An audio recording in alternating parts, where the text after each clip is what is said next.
बोलिए श्री राधा दामोदर भगवान को जय। श्री कृष्ण कन्हैया लाल को जय। पुरुषोत्तम भगवान को जय।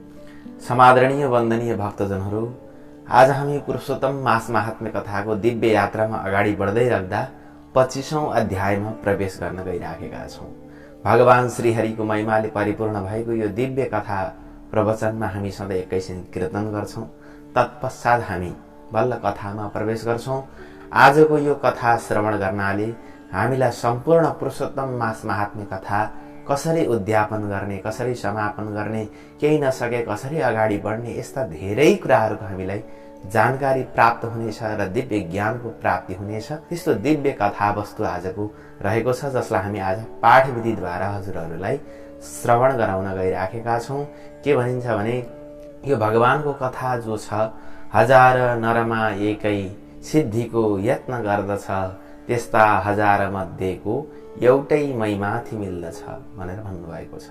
यो संसारमा धेरै मानिसहरू छन्, कसै कसैलाई मात्रै भगवान प्रति आस्था हुन्छ, भगवत कथा प्रति आस्था हुन्छ। भगवानले गीतामा के भन्नुभयो, हजार मान्छेमा एउटा मान्छेले मलाई प्राप्ति गर्नका लागि अगाडि बढ्ने गर्दछ र मलाई प्राप्त गर्न हिँडेका हजार मध्येले मात्रै मलाई प्राप्त गर्दछ भनेर भनिएको छ। जसले निरन्तर कथा सुन्नु भएको छ, हामीलाई सुरुदेखि निरन्तर रूपमा सुनिराख्नु भएको छ, भगवत कथामा सदैव मन लगाइराख्नु भएको छ, यस्ता भक्त सज्जनहरू साँच्चै त्यही हजार मध्येको एक हुनुहुन्छ।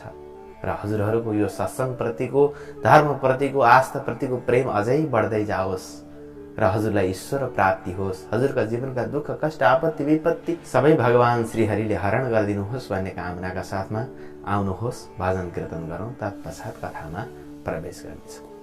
हरि सेवा गर्नु बाबामाको, कीर्तन गर्नु श्री रामको, सेवा गर्नु बाबामाको, कीर्तन गर्नु श्री रामको। हरि सेवा गर्नु बाबामाको, कीर्तन गर्नु श्री कृष्णको। हरि सेवा गर्नु बाबामाको, कथा सुन्नु पुरुषोत्तमको। बोले भक्तवत्सल भगवानको जय। सबैले हात जोड्नु होला। ओम गजाननं भूतगणाधिसेवितं, कपित्थजम्बूफलचारुभक्षणम्, उमासुतं शोकविनाशकारकं, नमामि विघ्नेश्वरपादपङ्कजम्। ॐ ध्येयं सदा परिभवग्नमभीष्टदोहं, तीर्थास्पदं शिवविरिञ्चिनुतं शरण्यं, भृत्यार्तिहं प्रणतपाल भवाब्धिपोतं, वन्दे महापुरुषते चरणारविन्दं। वरहपीडं नटवरवपुः, कर्णयोः कर्णिकारं, बिभ्रद्वासं कनककपिशं, वैजयन्तीं च मालां, रन्ध्रान् वेणोरदरसुदया पूरयन् गोपवृन्दैर्बृन्दारण्यं स्वपदरमणं प्राविशद्गीतकीर्तिः। ॐ वन्दे वन्दारुमन्दारं, बृन्दावन विनोदिनं, बृन्दावनकलानाथं, पुरुषोत्तममद्भुतं। नारायणं नमस्कृत्य नरं चैव नरोत्तमं, देवीं सरस्वतीं व्यासं ततो जयमुदीरयेत्। ओम श्रीमन्महागणाधिपतये नमः। ओम श्री सरस्वती देव्यै नमः। ओम श्री वेदव्यासाय नमः। ओम श्री नरनारायणाभ्यं नमः। ओम श्री गुरुचरणकमलेभ्यो नमो नमः। ओम नमो भगवते वासुदेवाय। ओम श्री कृष्ण परमात्मने नमः। ओम श्री पुरुषोत्तमाय नमः। अथ पंचविंशो अध्यायः। बोले भक्तवत्सल भगवान को जय। अथ पंचविंशो अध्यायः। श्री दृढधर्म महाराजले भन्नुभयो, अथ सम्यक वद ब्राह्मण नोद्यापन विधिं मुने पुरुषोत्तममासीय प्रतिनाम कृपया नृणम्। दीर्णधनमा नाम गरेका महाराजले वाल्मीकि ऋषिलाई सोध्नु भएको छ यो दिव्य कथा। भने हामी सधैँ जानेका छौँ नैमिषारण्य नाम गरेको पावन क्षेत्रमा सुतजी महाराजले सारा ऋषिहरूलाई यो कथा बताउँदै आउनु भएको छ। बद्रिका आश्रममा स्वयं नारदलाई नारायण भगवानले बताउनु भएको छ भने यतापट्टि दीर्णधन्वा र वाल्मीकिको रूपमा यो मुख्य कथा वस्तु अगाडि बढिराखेको छ। जसमा दीर्णधन्वा महाराजले के सोध्नुभयो त भन्दा, हे ब्राह्मण, हे मुनि, अब पुरुषोत्तम महिनाको व्रत गर्ने भक्तहरूका लागि, मनुष्यहरूका लागि त्यस व्रतको उद्यापन अर्थात् साङ्गे कसरी गर्नुपर्छ त्यो सारा कुरा बताइदिनुहोस्। तब वाल्मीकिले भन्नुभयो, सवासत प्रवक्ष्यामि मासे श्री पुरुषोत्तमे उद्यापन विधिं सम्यक व्रत सम्पूर्ण हेतवे। व्रतलाई परिपूर्ण गर्नका लागि पुरुषोत्तम महिनामा गरिने व्रतको साङ्गे उद्यापन विधि संक्षेपमा बताउँछु, राम्रोसित सुन। पुरुषोत्तम महिनामा जो कृष्ण पक्ष आउँछ हैन, अब अहिले कृष्ण पक्ष चलिराखेको छ, त्यसको चतुर्दशी अथवा नवमी अथवा अष्टमीमा यसको उद्यापन गर्नुपर्दछ भनी कहिएको छ। यस पवित्र पुरुषोत्तम महिनामा बिहानै उठेर सजिलै पाइने पूजाका सामानहरूले आफ्ना गरिआएको पूर्वान्नको यानि दिनको पूर्व भागमा अर्थात् बिहानका कामहरू सकेर शान्त चित्तको भएर सदाचारी अनि विष्णु भक्तिमा लागि परेको तथा पत्नी सहितका 30 जना ब्राह्मणलाई निमन्त्रणा गर्नु। ध्यान दिएर सुन्नुहोस् है, जति सकिन्छ त्यो पछि गर्ने हो, तर यहाँ साक्षात विधि के हो त, ठ्याक्कै विधि के हो त त्यो सुन्नुहोस्। हे भूपते, हे राजन, आफ्नो धनको सावगास अनुसार यथाशक्ति जति सकिन्छ 5 वटा 7 वटालाई निम्ता दिनु, नसक्नेले 5 वटा 7 वटालाई निम्ता दिनु।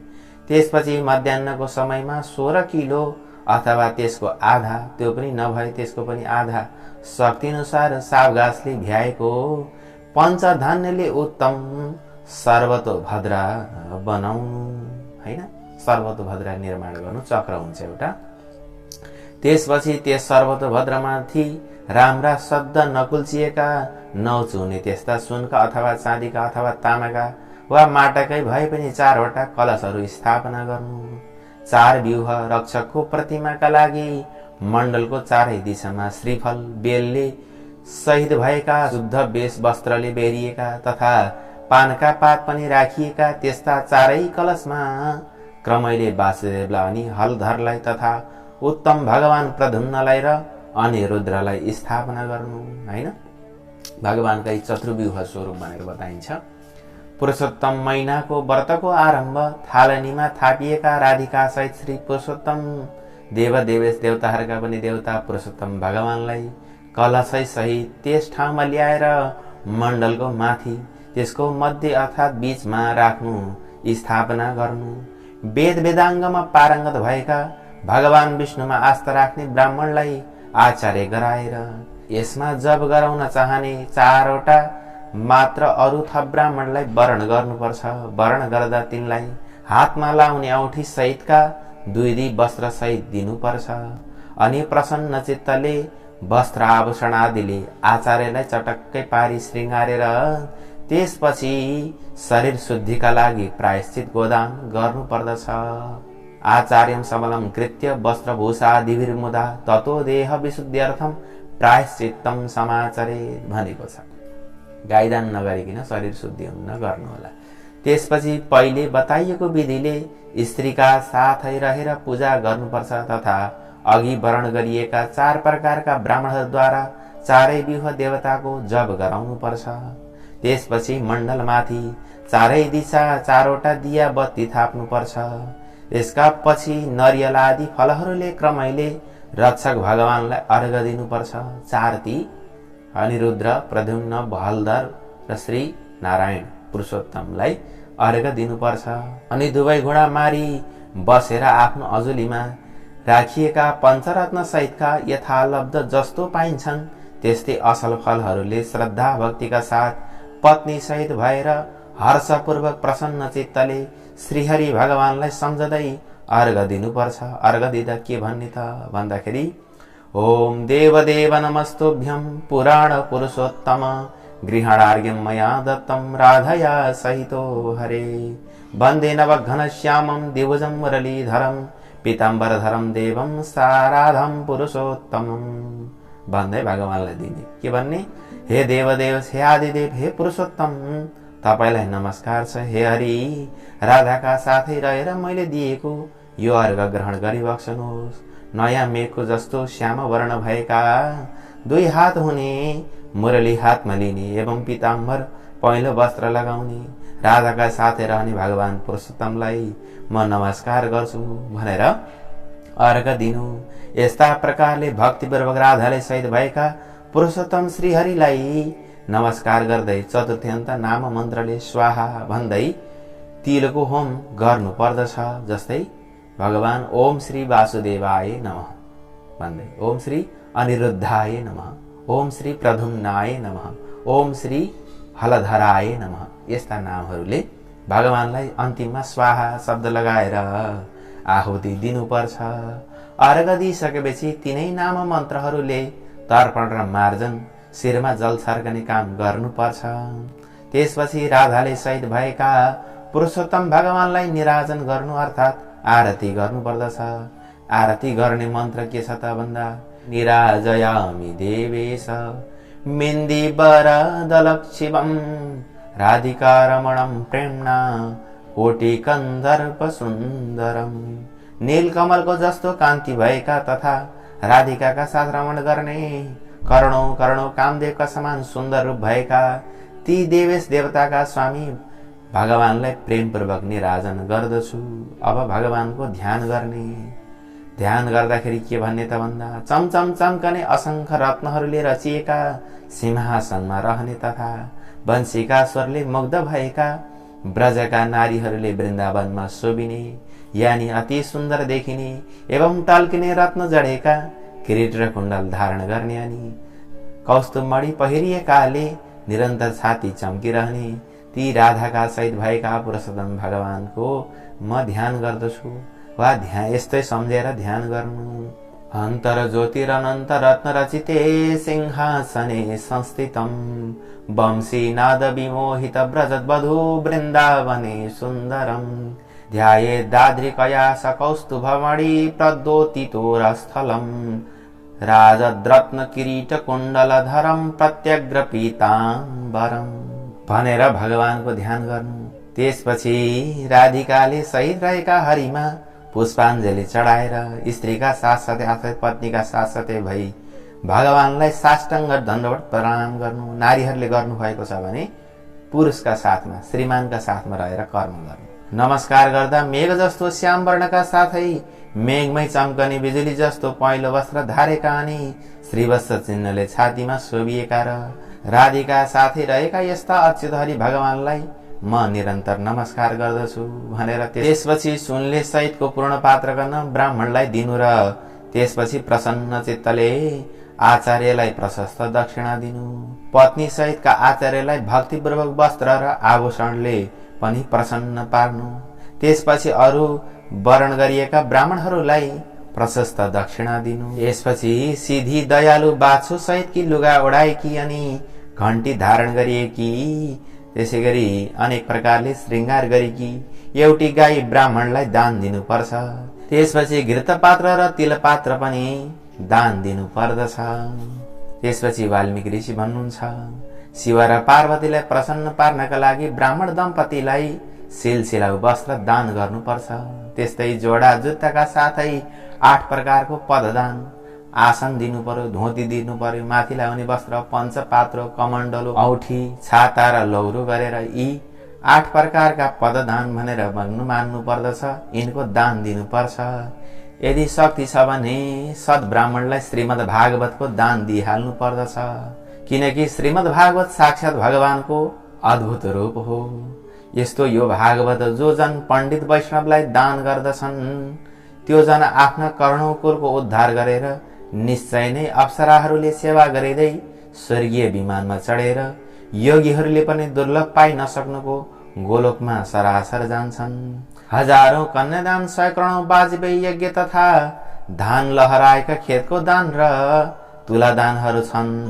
ती सबै जो 8वटा महादानहरू छन् र जो वेददानहरू छन्, ती सब श्रीमद् भागवत दानको 16औं कला बराबर पनि छैनन् भनेर बताइएको छ। यति धेरै महिमा छ श्रीमद् भागवत दान यदि हामीले अन्तिम दिनमा गर्न सक्यौं भने। त्यसकारण जसरी भए पनि वस्त्र, आभूषण, बासा, माला, दक्षिणा आदिले श्रृङ्गारिएको र सुनको सिंहासन राखिएको त्यो श्रीमद् भागवतका विद्वान वैष्णव ब्राह्मणलाई दान दिनै पर्छ। अनि कुनै हालतमा पनि प्रयास गरेर हामीले के गर्नु पर्यो भने बीचमा 30-30 मालपुवाले भरिएका 30वटा काँचका थालहरू वा डबकाहरू दान दिनुपर्छ। किनकि हे पृथ्वीपति, हे राजन, ती प्रत्येक मालपुवा कुल जति छिद्र पाल रहन्छन् त्यति 1000 वर्षसम्म त्यो दान गर्ने मनुष्य मरेपछि वैकुण्ठ लोकमा रहेर बस्दछ। त्यसपछि त्यहाँबाट योगीहरूले पनि कठिनले पाइने अति दुर्लभ त्यो निर्गुण अर्थात् काम, क्रोध आदि दोषले रहित भएको गोलोकमा सरासर जान्छ। जुन सनातन अविनाशी ज्योतिर्धाम लोकमा गएपछि ती गएकाहरू फर्काइँदैनन्। 2.5 सेरवा किलो काँसको थाल वा डबकालाई काश्याम पुट भनिएको छ।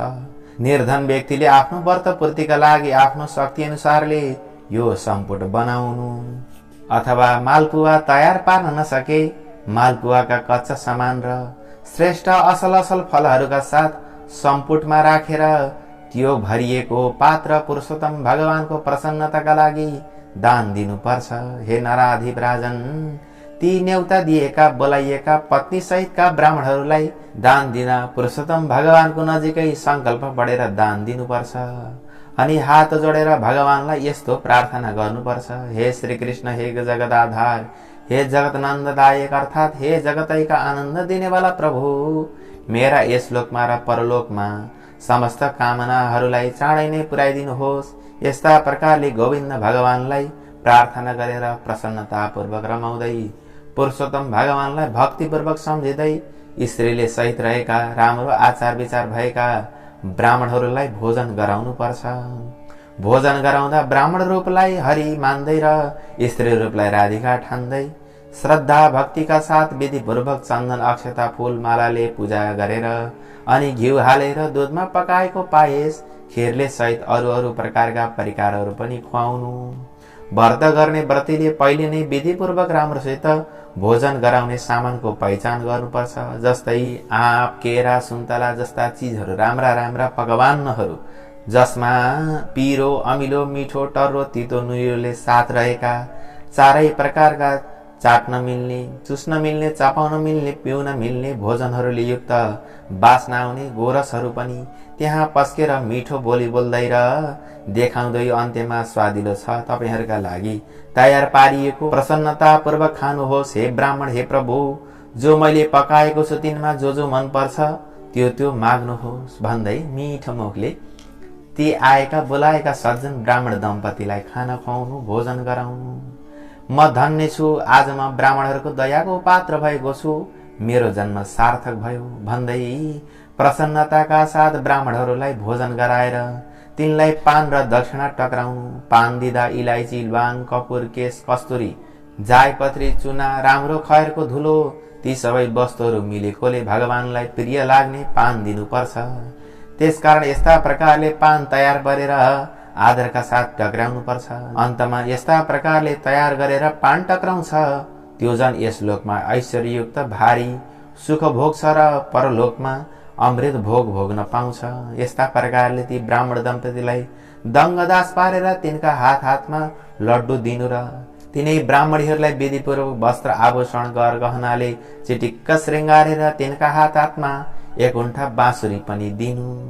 त्यसपछि आफ्ना गाउँको सीमासम्म पछि पछि गएर अर्थात् पुर्याएर ती ब्राह्मणहरूलाई विदा गर्नु र पूजा स्थानमा आएर मन्त्रहीनम, क्रियाहीनम, विधिहीनम सुरेश्वर यत्पूजितम मया देव क्षमस्व परमेश्वर भन्दै भगवान पुरुषोत्तमसँग क्षमा माग्नु। त्यसपछि फेरि हात जोडी यस्य स्मृता नामोक्त्या तपो यज्ञ क्रियादिषु न्यूनम सवर्णतम याति सद्यो वन्दितमच्युतम भनेर भन्ने जानी नजानी हजुरको नामले परिपूर्ण गरे भन्ने भावले अगाडि बढ्नु र जनार्दन भगवानलाई नमस्कार गरेर पूजामा जो कुछ कमी रहन गएको छ त्यो त सबै अच्युत भगवानका कृपाले सम्पूर्ण फल पूरा गरिदिनेवाला होस् भनी विसर्जन बाहेकका यति सबै काम सकेर अनि सुखपूर्वक विचरण गर्नु यानी रहनु। त्यसपछि खाना बस्नु र खानाबाट भूतहरूलाई यथायोग्य अलिअलि अन्न भाग लाएर परसारी औसानी हाली पस्केको अन्नलाई यस्तो र उस्तो भन्दै निन्दा नगरी झुटो वा वाद विवाद छाडी चुपचाप आफ्ना परिजन परिवारका साथ बसी भोजन गर्नु। अनि औँसीका दिन आएपछि त्यस दिन रातमा जागरण गर्नु र राति नै अघि सुनको प्रतिमा आह्वान गरिएका तीरादिकाले सहित रहेका पुरुषोत्तम भगवानको पूजा गर्नु। औँसीका दिनमा अब अन्तिम दिनका दिन गर्नुपर्ने कर्मको विषय बताउनु भएको छ। त्यसपछि पत्नी सहित भएको पतिले अत्यन्त प्रसन्न हुँदै भगवानलाई नमस्कार गरेर राधिका सहित पुरुषोत्तम भगवानलाई चन्दन अक्षता फूल हातमा लिएर छर्दै गच्छ गच्छ भन्ने मन्त्र पढ्दै गच्छ गच्छ सुरश्रेष्ठ स्वस्थानम परमेश्वर भन्ने मन्त्र भन्दै विसर्जन गर्नु अर्थात् विदा गर्नु। त्यसपछि आचार्यलाई जो प्रतिमा पूजा गरेका छौं ती पूजा गरेको प्रतिमाका साथमा सारा सामग्रीहरू र सके अनुसारको अन्न पनि दान दिनु। मनुष्यले जुनसुकै उपायले पनि यो पुरुषोत्तम महिनाको व्रत गर्नु र अत्यन्त भक्तिपूर्वक सावकाश अनुसार भनेको सबै यही भने जति गर्न परेन। कस अनुसार गर्नु पर्यो? आफ्नो क्षमता अनुसार, आफ्नो योग्यता अनुसार। सकिन्छ नि 30 जना, नसके कति अन्तिममा 1 जना भए पनि गर्नु भनेको छ। तसर्थ नारी होस् वा पुरुष जो कोहीले पनि पुरुषोत्तम महिनाको व्रत गर्नु त उसले जन्म जन्ममा कुनै पनि प्रकारको दुःख तथा दरिद्रता दुर्भाग्यता प्राप्त गर्नु पर्दैन। जो जन पुरुषोत्तम महिनाको व्रत गर्ने गर्दछन् ती जन यस लोकमा अनेक प्रकारका मनोरथ पूर्ण भएका भएर अन्तमा स्वर्गीय विमानमा चढेर त्यो नै अति उत्तम श्रेष्ठ वैकुण्ठ लोकमा जान्छन्। विमानान्य धीरोडैव यान्ति वैकुण्ठमुत्तमम् भनेको छ। अनि श्री नारायण भन्नुहुन्छ यस्ता प्रकारले जो मनुष्य यस लोकमा श्रीकृष्णको अत्यन्त प्रिय पुरुषोत्तम महिनाको व्रत श्रद्धा भक्तिका साथ आदरका साथ गर्दछन्, विधि पूर्वक गर्दछन्, कुनै पनि नछाडिकन गर्दछन्, त्यो मनुष्य पापका राशि थुप्रोलाई सबै नष्ट गरेर पापनाश भएर समस्त लोकले पूजित भएर सुख भोग गरी आनन्दका साथमा रहेर अन्तमा गोलोक धामलाई प्राप्ति गर्दछ भन्ने सम्यकथा। नारायण हरि हरि। इति श्री बृहन् नारदीय पुराणे पुरुषोत्तम मास महात्म्ये श्री नारायण नारद संवादे दृढधन्ववाख्याने पुरुषोत्तम व्रतोद्यापन विधि कथनं नाम 25 अध्यायः। श्री कृष्ण गोविन्द हरे मुरारे हे नाथ नारायण वासुदेव। श्री कृष्ण गोविन्द हरे मुरारे हे नाथ नारायण वासुदेव। श्री वासुदेव भगवान को जय। कृष्ण कन्हैया लाल को जय। पुरुषोत्तम भगवान को जय। श्री जगदम्बिका भगवती को जय। राधा कृष्ण भगवान को जय। सांब सदाशिव भगवान को जय।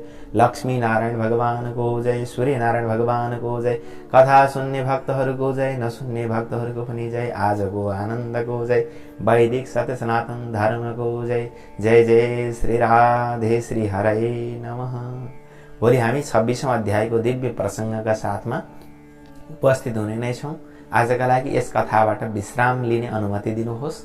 ओम नमो भगवते वासुदेवाय।